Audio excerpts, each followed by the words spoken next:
சந்திகேஸ்வரர் சிவபெருமானின் முக்கியமான பரிவார தெய்வமாக விளங்குகிறார். இவரது வரலாறு சிவ புராணம் மற்றும் பிற சமய நூல்களில் குறிப்பிடப்பட்டுள்ளது.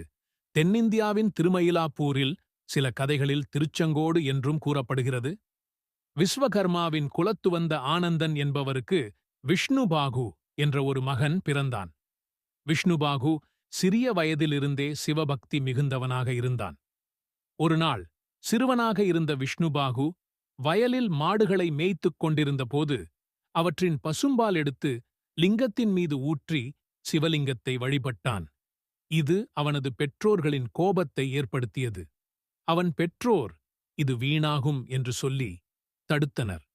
ஆனால் விஷ்ணுபாகு தன் பக்தியில் தளராதவனாக இருந்தான். கோபமடைந்த அவனது தந்தை விஷ்ணுபாகுவை தன் குத்தாலால் அடிக்க முயன்றார்.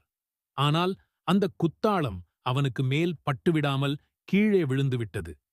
விஷ்ணுபாகு சிவபெருமானைப் பற்றிய அவனது அர்ப்பணிப்பை வெளிப்படுத்த கத்திக்கொண்டு தனது தந்தையை வெட்டினான். இந்த கடமை உணர்வு, பக்தி மற்றும் தியாகத்தை பார்த்த சிவபெருமான் விஷ்ணுபாகுவுக்கு அபய வரமளித்தார். அவனை சந்திகேஸ்வரராக, ஆனந்த தீக்ஷிதராக மாற்றினார். மேலும் சிவாலயங்களில் அனைத்து பூஜைகளையும் கண்காணிக்க சிவபெருமானின் அருகில் இருக்க அனுமதித்தார். சிவ ஆலயங்களில் சந்திகேஸ்வரர் ஆலயத்தின் வடகிழக்கு பகுதியில் இடது பக்கத்தில் தனி சந்நிதியாக இருக்கிறார். வழிபாட்டின் போது சிவனை வழிபட்ட பிறகு சந்திகேஸ்வரரை தரிசிக்க வேண்டும். ஆனால் அவரை நமஸ்கரிக்கும் போது கை சேர்த்து கோர்ப்பது வழக்கம். இருகைகளையும் ஒன்றாக அடித்து சப்தம் செய்யக்கூடாது, ஏனெனில் அவர் யோக நித்திரையில் இருப்பார் என்று நம்பப்படுகிறது.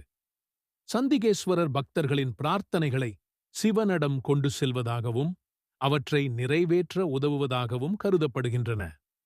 பிரசித்தமான சந்திகேஸ்வரர் கோயில்கள்: 1.